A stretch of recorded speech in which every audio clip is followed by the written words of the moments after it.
Welcome back. Well, you've certainly seen the name inscribed on many buildings, local monuments. We're talking about Wayne Morse, the U.S. Senator many remember for speaking out loudly and clearly on issues important to him and his constituency, embracing the American principle of free speech.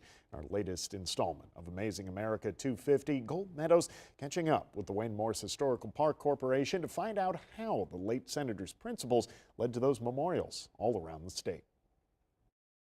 Having him for a grandfather inspired me so much because I knew by studying him, watching him, that there were people in this world who were great. A front row seat to an American legacy in the making. That's how Melanie Lee, the eldest grandchild of the late U.S. Senator for Oregon, Wayne Morse, described much of her youth. It's a legacy in which the principles of free speech, hard work, and integrity were paramount. Surrounding me is the Wayne Morse Free Speech Plaza in Eugene, dedicated in 2005 to the man who fought for the autonomy of the University of Oregon in the 1930s and adamantly opposed the Vietnam War.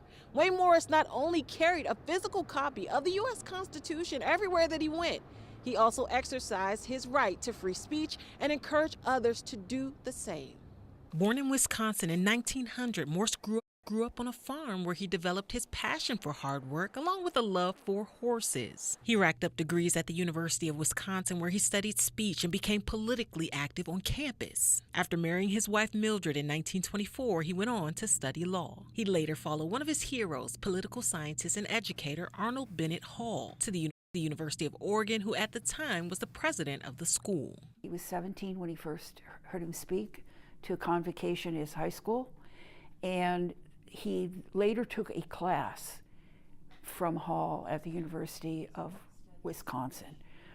He was impressed by the ideals. He learned about Edmund Burke, who was a English philosopher and who stressed ideals. Jen Mueller and Penny Gross serve as co-presidents of the Wayne Morse Historical Park Corporation, which preserves the memory of Morse and the property the senator once lived on, now a city park in Eugene. They say those early days listening to Hall were what established Morse's moral code. And at age 31, Morse became dean of UO's law school. The two credit Morse with teaching them how to move in a political landscape. You learn your politics at the feet of masters.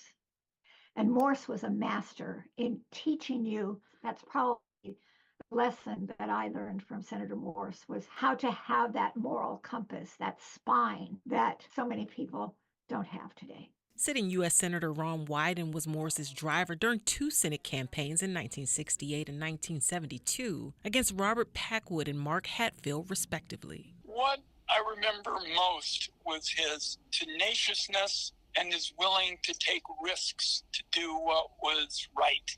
And particularly the Vietnam War was the issue that comes to mind. He was one of two United States senators to vote against going to war in Vietnam. He took a lot of flack, both at home and in Washington, D.C. A war Morse spoke out on at many anti-war rallies. A lot of us admire him in this community because of his opposition to the Vietnam War, but the concept of freedom of speech is just bedrock, whether it's a war or our policies on immigration or anything else, whatever's happening in our community. Like, you can't have a functioning, engaged democracy if people can't express themselves.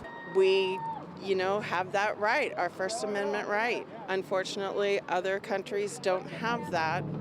And if they have to stand up to a regime, there's not a good outcome. Mueller says it was his commitment to the rule of law, education, and improving lives that made him someone to emulate. Senator Wyden, one more question for you. As far as his values and principles, what of them did you take away for your own political career?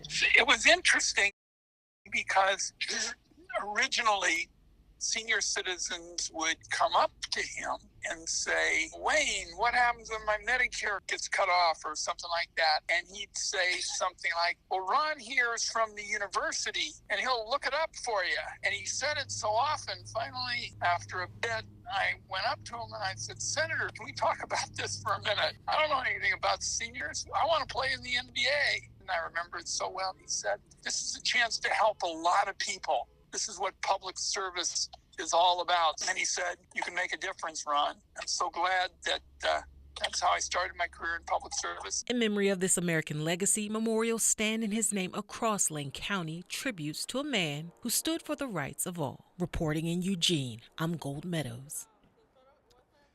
And while the Wayne Morse family farm has been closed to tours in recent weeks, that farm planning to hold an open house come May.